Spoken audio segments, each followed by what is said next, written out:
This KGCT 8 Motorist Minute segment is brought to you by Tope's Texas Car Care.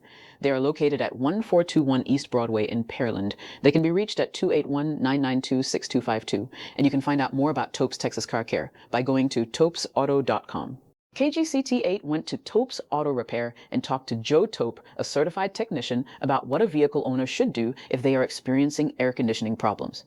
It's that time of year again in the Gulf Coast area where it gets hot and really sticky. So we're going to talk about automotive air conditioners today, and I'm joined here by an expert, an ASC certified mechanic, Joe Tope with Tope's Automotive. Thank you for joining me. Thanks for having me. So let's go ahead and get started here, and let's talk about when a vehicle owner experiences those vent temps that don't seem to be up to par, it seems to be a little warm or maybe even hot. What should they do? First thing is as soon as possible, get into a shop. Take it to a reputable shop, someplace that known, trusted, got good reviews, something like that, and have them check it out. Once it gets checked out, then we can go from there as far as getting it repaired. And so when they get to a repair shop, they're going to get it checked out, and checking it out includes diagnosing the problem, not just hooking up some gauges and saying, well, something's going on, we don't know exactly what it is. It really takes some time to diagnose it, correct? Yeah, oh, absolutely. I mean, really the first part of diagnosing is talking with the customer and seeing what their complaint is. Is it blowing cold on one side and not on the other? Is it not blowing cold at all? Is it not blowing? Blowing cold going down the road but not at stops. And really the first part is just interacting with the customer, getting the story of what's going on with the car, and then going from there. Yeah, and so we know in the auto parts that they've got the quick charge cans where you can just take the can that has the hose on it and hook it up to your port and charge it up. Is that advisable? In 99.9% of the cases, no. Only time I would say maybe would be if you're on a long road trip, you got the kids in the car, AC stops, and you know that it's low on Freon, maybe put a can in it then. But other than that, I would say no. You can damage your system if you don't do it properly. So it's kind of like patchwork, It's definitely just a Band-Aid. Yeah. So let's talk a little bit about the types of Freon, because there's different Freon. So for those that would say, yes, I'm going to go to the auto parts, I'm going to do a quick charge on the vehicle, even though it's not advisable to do that. And also something worth mentioning here is that the Freon carries the oil through the system. So if you have a leak, you've probably not only lost your Freon, but you've lost some oil as well. Isn't there different types of Freon? Yes, there's different types of Freon. Most common right now is probably 134A. The new stuff though, the R1234YF, came out about 2018, 2019, and all of the newer cars have that in it. So you got to be careful. They're not compatible. If it has 134A, it has to have that put back in it. If it's got 1234YF, it has to have that put back into it. Damage the system otherwise. Yeah, and I know the ports are a little different on the AC system, so it's hard to get it mixed up, but it is possible because there's different adapters and there's ways to get around those safeguards, if you will. And so let's talk a little bit about the cabin filter, and that's just filtering the air that's coming through the vehicle. And do you find that often when the vehicle comes in that you'll find a dirty one which will restrict airflow? Yeah, dirty cabin air filter can restrict airflow. I mean, when they get dirty and packed, no air is going to get through there, and so you're not going to get enough air through the system. You're going to get hotter. You're going to cause other issues. The cabin air filter really is kind of like the filter in your home. It filters all the air coming in. The big thing though is if you keep this clean, you keep debris off of the evaporator core.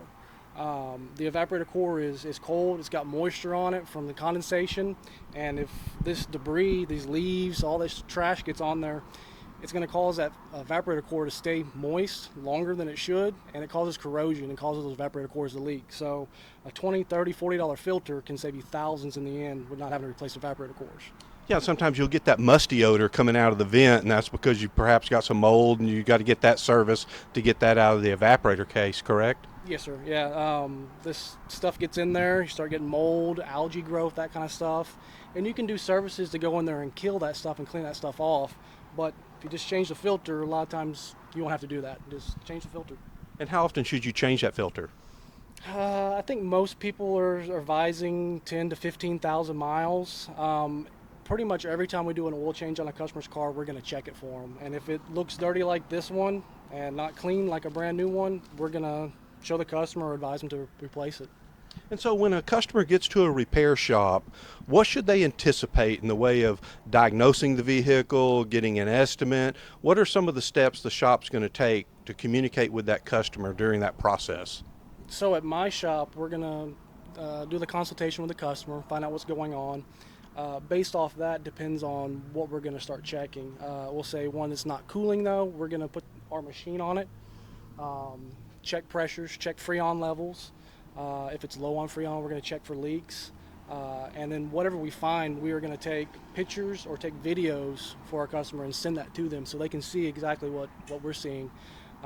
Once we've done all that, we'll write up an estimate, give the customer a call. We always provide the estimates in a PDF form to the customer as well, so that we're all on the same page. Everybody knows exactly what's being done, and there's no surprises. So plenty of information, plenty of communication with the customer and going over that estimate so they understand exactly what the problem is and what they're going to be paying for. Yes, sir. Yeah, communication is key. That's what we're big on.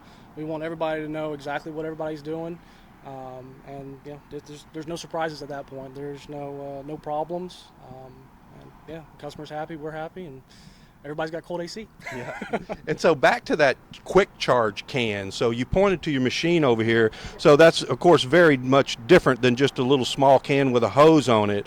And so this is the machine that you would hook up and you're going to be checking pressure. So I see those pressure gauges. So I think it's important that we mention that an air conditioning system is a high pressure system. What kind of pressures are we talking about? It's very high pressures, typically somewhere 225 to 275, depending on temperatures outside on the high side. And so, yeah, if you put too much Freon in those pressures can go even higher than that on the high side. And it can cause damage to the compressor, can blow out hoses, cause major problems just by overfilling a system a little bit. A lot of these cars, like this one here, I think it requires 1.06 pounds or 482 grams. This machine measures the Freon to the gram as far as how much is coming in and going out of the system. So it's very precise, and the can's not that precise. Yeah, so which can't be done with that can. It's not going to give you that exact amount that you need. So a lot of good advice here from Joe at Topes Auto Repair. So if you're experiencing that warm air, hot air coming out of that vent, and you don't have AC, it's time to get into a shop and let them check that out for you and get you an estimate to get that repaired. So if someone needed to get in touch with you, how would they reach you? What's that phone number, address, and do you have a website? Yeah, the website is topesautorepair.com. Phone number here is 281-992-6252. We're here in Pearland, 1421 East Broadway, Pearland, Texas. Okay, well, thank you very much for joining me today and providing some very helpful information. So from Pearland, I'm Pat O'Reilly, KGCT 8 News. This KGCT 8 Motorist Minute segment was brought to you by Topes Texas Car Care. They are located at 1421 East Broadway in Pearland. They can be reached at 281-992-6252, and you can find out more about Topes Texas Car Care by going to topesauto.com. KGCT 8